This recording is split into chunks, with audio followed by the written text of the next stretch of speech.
మనం ఇప్పటివరకు standard cases అని యూడిఎల్ ఉంటే ఎలా చేయాలో చూసాం. ఇప్పుడు యూవీఎల్ ఉంటే ఎలా చేయాలో చూద్దాం. యూవీఎల్ గురించి తెలుసుకునే ముందు మనం తేల్ థీరం గురించి తెలియాలి.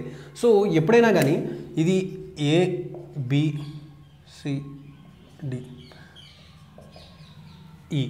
అనే ఒక ట్రయాంగిల్లో ABC గీస్తే బెటర్ అమ్మా, ఇది C అనే గీసి. సో ఎప్పుడైనా రైట్ యాంగిల్ ట్రయాంగిల్లో మనం ఏ ట్రయాంగిల్ అయినా తీసుకున్నా, సో దానికి మనం మనం ఒక ట్రయాంగిల్లో ABC అనే ట్రయాంగిల్లో మనం మధ్యలో ఎక్కడన్నా ఒక లైన్ గీస్తే ఇప్పుడు ఇది ఎలా డివైడ్ చేస్తుంది అంటే AB/BC = DE/DC. ఇది ఒకే రేషియోలో ఉంటాయి, ఈ రేషియోస్ అనేవి ఈక్వల్గా ఉంటాయి. సో దీన్ని బేస్ చేసుకుని, అంటే ఈ థీరంను బేస్ చేసుకుని, మనం ఈ తేల్ థీరంను బేస్ చేసుకుని మనం ఇక్కడ మనం WXని డివైడ్ చేస్తాం. సో అందుకని మనకి ఇది బేసిక్స్ వేయలేదు. సో ఈ ఆపోజిట్ బై ఎడ్జసెంట్ అనేది మనకి ఒకే రేషియోలో ఉండడం జరుగుద్ది. సో అది మనం ప్రాపర్టీస్ ఆఫ్ ట్రయాంగిల్లో చూడొచ్చు. సో అదే ప్రాపర్టీస్ ఆఫ్ ట్రయాంగిల్ యూస్ చేసి ఇక్కడ మనం WXని రప్పిస్తాం. ఎందుకు WX రప్పిస్తామంటే X అనే డిస్టెన్స్ దగ్గర నాకు లోడ్ ఎంత ఉందో కావాలి. సింపుల్గా మనం ఇక్కడ వేసేయచ్చు. సో టోటల్గా లోడ్ వచ్చి WL/2 పడుతుందని మనం వేసేయచ్చు అనమాట. కానీ total load, area of the loading diagram is nothing but reaction అవుతుంది క్యాంటిలివర్లో, అది మనకు తెలుసు. బట్ అది ఎలా వేరీ అవుతుందనేది తెలియాలి అంటే కనుక మనం ఈక్వేషన్ డెవలప్ చేసుకోవాలి. అక్కడ లీనియర్ ఈక్వేషన్స్ ఎలా వచ్చినాయో ఇక్కడ కూడా ఈక్వేషన్స్ అనేవి వస్తాయి. సో అవి ఎలా వస్తాయో చూద్దాం. ఫస్ట్ నాకు X అనే డిస్టెన్స్ దగ్గర కావాలి. అక్కడ నాకు లోడ్ ఏమవుద్ది, టోటల్ లోడ్ ఏమవుతుంది, 1/2 WX/X అవుతుంది, X అనే డిస్టెన్స్ కాబట్టి. ఇప్పుడు ఈ WX కావాలంటే ఏం చేయాలి, ఇప్పుడు ఇది నాకు టోటల్ W, ఇది టోటల్ లెంత్. సో W/L, ఇది WX మధ్యలో కట్ చేసిన ట్రయాంగిల్ ముక్క ఉంది కదా, సో ఆ పీస్ WX/X అనే డిస్టెన్స్. ఓకే, సో ఇప్పుడు ఈ రెండు ఒకే రేషియోలో ఉన్నాయి కాబట్టి, సో నాకు WX అంటే తెలియదు కాబట్టి WX ఇటే పక్కన ఉంచేసుకుని నేను W/L/X చేస్తున్నాను. సో ఇప్పుడు ఈ WX ప్లేస్లో ఇది వేస్తా, ఇక్కడ తీసుకెళ్ళి దీన్ని సబ్స్టిట్యూట్ చేస్తా. అప్పుడు నాకు ఈక్వేషన్ ఏమవుద్ది, 1/2 WL/X/X, అప్పుడు WX² నా షియర్ ఫోర్స్ అవుతుంది. సో నాకు ఎక్కడ షియర్ ఫోర్స్ కావాలన్నా WX²/2L వేసేసుకోవచ్చు. సో ఇప్పుడు X ప్లేస్లో నేను L వేస్తున్నా. సో L దగ్గర ఎంతో చెక్ చేసుకుందాం, మనం చేసింది కరెక్ట్ కాదు. సో L వేస్తే ఇక్కడ నాకు ఎంత రావాలి, టోటల్ లోడ్ రావాలి. సో టోటల్ లోడ్ రావాలి WL² వస్తుందో చూద్దాం. సో LL కొట్టుకుపోతుంది, WL/2 ఇది నా టోటల్ లోడ్, అవునా కాదు, ఇది నా టోటల్ లోడ్.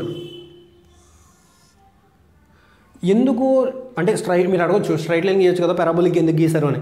సో పారాబోలిక్ ఎందుకు గీసారంటే ఇక్కడ ఈక్వేషన్ ఏమొచ్చింది, WX²/2L.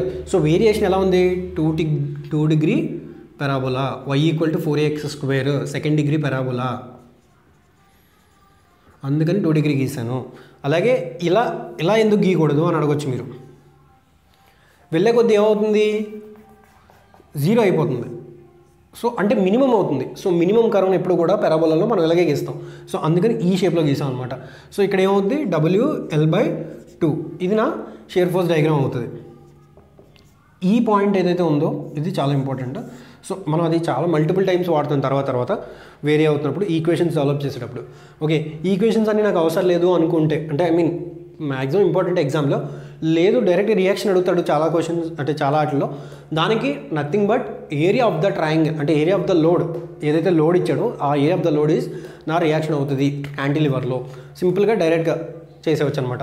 ఇన్ కేస్ ఇక్కడ అలా కాకుండా రెక్టాంగులర్ ఇచ్చాడు, సో రెక్టాంగులర్ లోడ్ ఇస్తే మనకు తెలిసింది W/L, అదే నా టోటల్ లోడ్ అవుతుంది.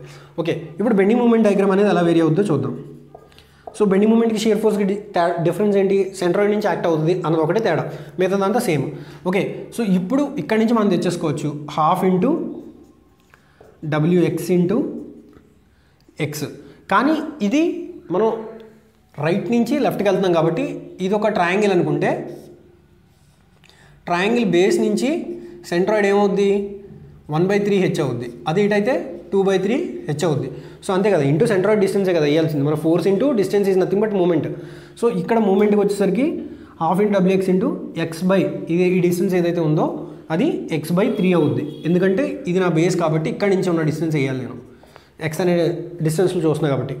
సో అందుకని ఇక్కడ wx²/2l అయింది ఇంటూ అదే wx²/2 అయింది ఇంటూ x/3 అవుద్ది.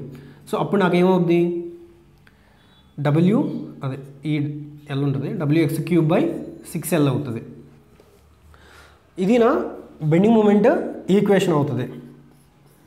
సో ఉన్న ఏదైతే షియర్ ఫోర్స్ ఉందో దాన్ని ఇంటూ సెంట్రాయిడ్ డిస్టెన్స్ ఇస్తే, అంటే ఇక్కడ దా చేసాం కాబట్టి మళ్ళీ ఫస్ట్ నుంచి చేయక్కర్లా. wx అంటే మనకు తెలుసు, ఎక్స్ ఆల్రెడీ అందులో ఉంది. సో ఇక్కడ ఈ ఇక్కడ మనం ఈ పార్ట్ ఏదైతే ఉందో అది మనం సబ్స్టిట్యూట్ చేయాలి, ఆల్రెడీ మనం చేసాం కాబట్టి దాని నుంచి వచ్చిందే మనం తీసుకున్నాం అనమాట. సో wx²/2l ఇంటూ x/3 చేస్తే wx³/6l అవుతుంది. ఎందుకు wx³/6l వచ్చింది అంటే ఇది మన క్యూబిక్ పెరాబోలాగా వేరీ అవుతుంది కాబట్టి, ఉన్నది యూవీఎల్ కాబట్టి. సో wx³ ఇక్కడ ఈ ఈక్వేషన్ చూసి చెప్పవచ్చు, ఈ పవర్ స్క్వేర్ ఉంటే అది 2 డిగ్రీ పెరాబోలా, ఇక్కడ ఏమైంది 2 డిగ్రీ పెరాబోలా అయింది, క్యూబ్ ఉంది కాబట్టి ఇది 3 డిగ్రీ పెరాబోలా ఉంది. సో ఇప్పుడు నాకు బెండింగ్ మూమెంట్ డయాగ్రామ్ ఏమవుద్ది,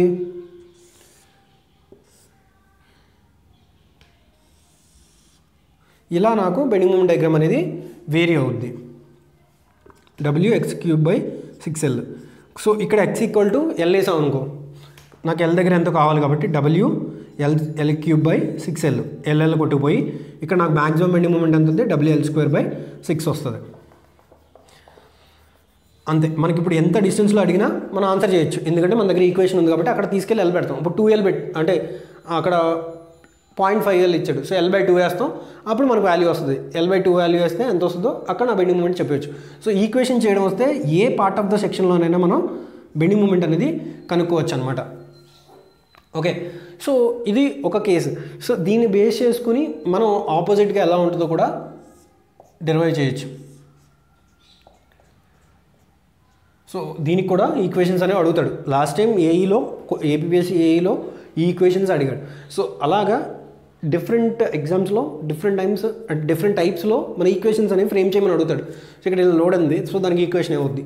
సో ఇలా మన బేసిక్స్ తెలిస్తే దాన్ని బేస్ చేసుకుని ఈక్వేషన్స్ చేసేయచ్చు అనమాట. సో దీనికి ఎలా ఉంటుందో కూడా ఒకసారి చూడండి, అంటే ఈ ఆపోజిట్గా ఎలా ఉంటుందో. అంటే లోడ్ అనేది ఇటు W ఇంటెన్సిటీ అయితే ఇక్కడ ఏమవుతుందంటే L-x అనేది వస్తుంది. ఇప్పుడు టోటల్ x కదా, సో ఇక్కడ x తీసుకుంటాం కదా, ఇది L-x అవుతుంది. సో దీన్ని బేస్ చేసుకుని మనం ఇంకో ఈక్వేషన్ అనేది డెవలప్ చేయొచ్చు అనమాట షియర్ ఫోర్స్కి బెండింగ్ మూమెంట్కి. సో ఇక్కడ అయితే wx²/2l వచ్చింది, కానీ ఇక్కడ సాల్వ్ చేయాల్సిన ఈక్వేషన్ వస్తుంది అనమాట. సో దీన్ని బేస్ చేసుకుని ఎక్కడైనా 0 అవుతుందా, మనకు అవ్వదు. ఎందుకు, ఎక్కడ కూడా షియర్ ఫోర్స్ బెండింగ్ మూమెంట్ అనేది 0 అవ్వట్లేదు. సో ఇందులో కూడా పాయింట్ ఆఫ్ కాంట్రాఫ్లెక్షన్ అనేది బెండింగ్ మూమెంట్ డయాగ్రామ్లో మనం ఎక్కడ చూడలేము అనమాట. సో ఇంకా మూమెంట్ యాక్ట్ అయితే ఎలా వేరీ అవుద్ది అనేది చూద్దాం. సో మూమెంట్ అంటే ఏంటి, మూమెంట్ అనేది ఎప్పుడు కన్సిడర్ చేస్తాం, ఓన్లీ బెండింగ్ మూమెంట్ డయాగ్రామ్ గీసినప్పుడు మాత్రమే మనం మూమెంట్ అనేది చేస్తాం. సో ఫస్ట్ క్యాంటిలివర్ చూద్దాం, ఎందుకంటే మనం ఫస్ట్ క్యాంటిలివర్ చూసి తర్వాత ఇది చూస్తున్నాం కాబట్టి. సో బెండింగ్ మూమెంట్ డయాగ్రామ్లో షియర్ ఫోర్స్ అనేది ఉండదు. ఎందుకు అంటే ఆ ఫోర్స్ అనేది ఉంటే అక్కడ వేరీ అవుద్ది. సింపుల్గా లోడింగ్లో ఎక్కడైనా ఫోర్స్ అనేది ఉంటే వేరీ అవుద్ది, బట్ ఇక్కడ మూమెంట్ ఉంటుంది కాబట్టి ఎటువంటి వేరియేషన్ ఉండదు. షియర్ ఫోర్స్ డయాగ్రామ్ అనేది కాన్స్టెంట్గా ఉంటుంది అనమాట, ఎటువంటి వేరియేషన్ ఉండదు. అదే బెండింగ్ మూమెంట్ డయాగ్రామ్ వచ్చేసరికి ఏమవుద్దంటే మనకి కాన్స్టెంట్ ఇలా షియర్ ఫోర్స్ డయాగ్రామ్ వచ్చేసి 0 అయిపోద్ది. సో బెండింగ్ మూమెంట్ డయాగ్రామ్ వచ్చేసరికి మనకి ఇలా కాన్స్టెంట్గా ఇది ఎలా ఉంది, పైకి ఉంది. అంటే మన సైన్ కన్వెన్షన్లో ఆలోచిద్దాం. సో ఇలా బెండ్ చేస్తుంది అంటే ఏంటది, సాగింగ్ క్రియేట్ చేస్తుంది. సో ఇది పాజిటివ్ m అవుతుంది, ఇది నెగిటివ్ m అవుద్ది. ఎందుకు, రైట్ సైడ్ సాగింగ్ గుర్తెచ్చుకోండి ఒకసారి. సో ఏదైతే రైట్ సైడ్ మూమెంట్ ఉందో అది మనకి ఇక్కడ పాజిటివ్ m వస్తుంది, right anti clock wise positive మనకి. సో అందుకే ఇక్కడ +m, ఇది -m అవుద్ది. అదే ఇక్కడికి వచ్చేసరికి ఇక్కడ కూడా ఎటువంటి ఎస్ఎఫ్డి అండ్ బిఎండిలో మూమెంట్ యాక్ట్ అయితే ఎలా వేరీ అవుతాయి అనేది చూద్దాం. ఓకే, సో ఇందాక మనం క్యాంటిలివర్ బీమ్ మీద లోడ్స్ ఉంటే చూసాం, అలాగే ఇవి కూడా ఇంపార్టెంట్. ఈ లోడ్స్ ఇన్ కేస్ ఇందాక మనం ట్రయాంగులర్ లోడ్ ఇలా ఉంటే ఏంటనేది చూసాం, అంటే ఎలా ఈక్వేషన్స్ వేరీ అవుతాయనేది చూసాం. ఓకే, అలా కాకుండా ఫ్రీ ఎండ్ దగ్గరేనేమో W అనే లోడ్ ఉండి ఫిక్స్డ్ ఎండ్ దగ్గర 0 ఉంటే ఏంటనే కేసు కూడా ఇంపార్టెంట్. సో అది కూడా ఒకసారి మీరు చేయండి, ఇది కూడా ఇంపార్టెంట్. అలాగే ఇలా డిఫరెంట్ లోడ్స్ వేరీ అవుతున్నప్పుడు ఎలా చేయాలనేది ఒకసారి మీరు ప్రాక్టీస్ చేయండి, మీకు బాగా వస్తుంది అనమాట చేస్తే.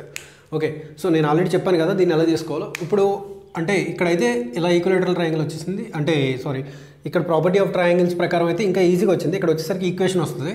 ఇక్కడ ఏమవుతుందంటే ట్రెపీజియం అవుద్ది. ఇప్పుడు నా ఏరియా ఆఫ్ ద లోడ్ అప్పుడు ఏమవుద్ది, W + WX/x/2. ఓకే, దాన్ని అలా కంటిన్యూ చేస్తూ ఉంటే ఇది నా ఫోర్స్ అవుద్ది. అదే సెంటర్ కావాలంటే, అంటే దీనికి సెంట్రాయిడ్ కావాలంటే ట్రిప్జాయిడ్ యొక్క సెంట్రాయిడ్ 3A + B/2A + B ఇలా ఆ ఫార్ములా ఉంటుంది, అది వేస్తే ఆన్సర్ వచ్చేస్తుంది అనమాట. సో ఇది బాగా లెందీ అయిపోద్ది. సో అంటే ఒకవేళ మీకు ఇదంతా కష్టంగా ఉంటే కనుక జస్ట్ ఈక్వేషన్ గుర్తుపెట్టుకోండి సరిపోద్ది. షియర్ ఫోర్స్కి బెండింగ్ మూమెంట్కి ఈక్వేషన్ ఎలా వేరీ అవుతుంది అని. ఓకే, సో ఈ వాల్యూస్ కూడా ఇంపార్టెంట్. ఇప్పుడు మూమెంట్ ఉన్నప్పుడు ఎలా వేరీ అవుద్ది అనేది చూద్దాం. సో ఇక్కడ మనం మూమెంట్ని రిజాల్వ్ చేయాలి అనుకుంటే, అంటే అసలు లోడ్ ఏం లేదు.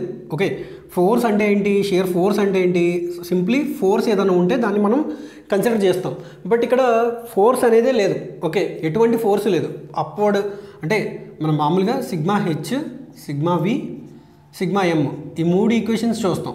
సో అప్పుడు సిగ్మా హారిజెంటల్గా నాకేం ఫోర్స్ లేదు 0, సిగ్మా వెర్టికల్గా నాకేం ఫోర్స్ లేదు. సో M అనేది కన్సిడర్ చేయం. మూమెంట్ అనేది ఎప్పుడు కన్సిడర్ చేస్తాం, బెండింగ్ మూమెంట్లో అయితే కన్సిడర్ చేస్తాం. సో అందుకని ఈ రెండు నాకు 0 అయిపోయినప్పుడు షియర్ ఫోర్స్ ఏమైనా ఉంటుందా, ఉండదు. సో షియర్ ఫోర్స్ 0 అయిపోద్ది అనమాట. సో SFD అనేది 0 అనమాట. ఓకే, సో ఇలాంటప్పుడు అసలు మూమెంట్స్ ఏమున్నాయో చూద్దాం. మూమెంట్ ఏముంది, నాకు M అనే లోడ్ ఉంది, అదే M అనే మూమెంట్ ఉంది. ఓకే, మూమెంట్స్ రిజాల్వ్ చేస్తే సో ఆ మూమెంట్ని ఇక్కడ గీద్దాం. ఓకే, సో ఇలా ఉంటే ఏమనుకున్నాం మనం, పాజిటివ్ అనుకున్నాం. ఎందుకంటే అది సాగింగ్ క్రియేట్ చేస్తుంది కాబట్టి right side anti clock wise positive అవుతుంది మనకి. ఓకే, సో ఇలా M అనేది నాకు పాజిటివ్ మూమెంట్ అనేది కాజ్ చేస్తుంది. సో ఇక్కడ ఓన్లీ మనకి ఏం కనిపించింది, ఓన్లీ మనకి ఫోర్స్ మాత్రమే కనిపించింది, అదే బెండింగ్ మాత్రమే కనిపించింది. షియర్ ఫోర్స్ అనేది 0 అయిపోయింది. సో ఇలాగ ఏ ప్లేస్లో అయితే మనకి షియర్ ఫోర్స్ కంప్లీట్లీ జీరో అయిపోయి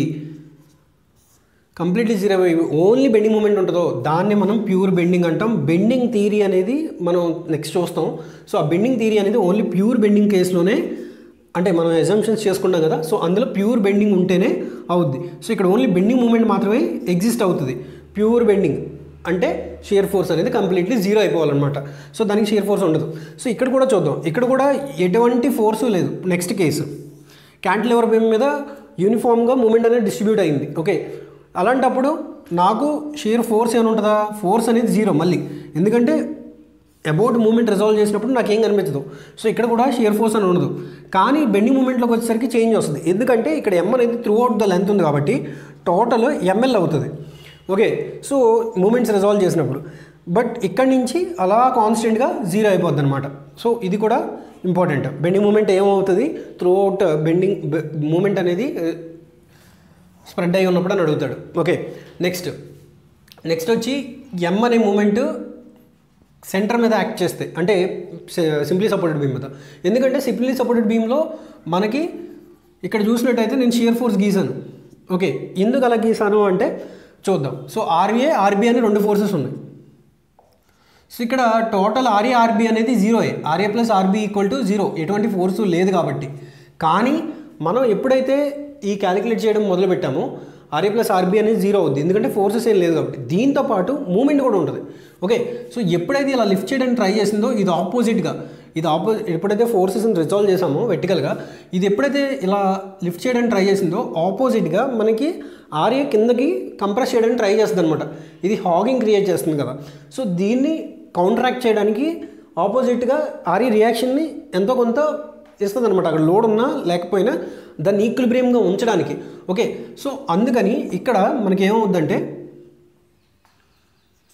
ఇప్పుడు RA × L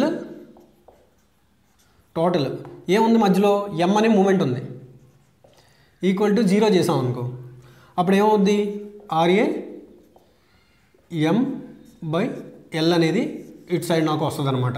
ఓకే, ఇక్కడికి వచ్చేసరికి ఏమవుద్ది, ఇది ఇటు పాజిటివ్, అంటే ఇటు పాజిటివ్, అటు వచ్చేసరికి అది నెగిటివ్ అవుద్ది అనమాట. RB వచ్చేసరికి -M/L అవుద్ది. సో ఇలా రిజాల్వ్ చేస్తాము మనం అనమాట, అంటే వెర్టికల్గా రిజాల్వ్ చేసినప్పుడు. సో అందుకని ఇక్కడ షియర్ ఫోర్స్ అని ఉంటుంది. ఇది ప్యూర్ బెండింగ్ కేస్ అనేది కాదనమాట. సో అదే మూమెంట్కి వచ్చేసరికి ఏమవుద్ది, నాకు RA × ఎల్ మైనస్ అంటే L/2 వరకు కాబట్టి మైనస్ M అంతే కదా. సెంటర్లో ఇక్కడికి వచ్చేసరికి వేరియేషన్ ఎలా వచ్చిందో చూద్దాం. Bending moment okay RA into L/2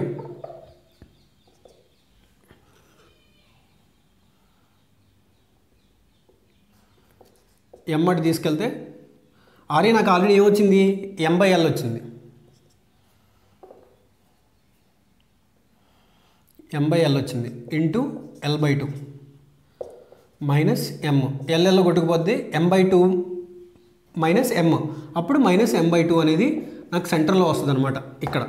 so ఇలాగా మనం ఇందులో అయితే ఇలా రిజాల్వ్ చేయాల్సి ఉంటుంది అనమాట మన బెండింగ్ మూమెంట్ డయాగ్రామ్లోకి వచ్చేసరికి. సో ఎందుకంటే RB అనేది కంప్లీట్లీ జీరో అయిపోయినా ఫోర్సెస్ లేకపోవడం వల్ల మూమెంట్ వల్ల ఆపోజిట్ అనేది డెవలప్ అవుద్ది.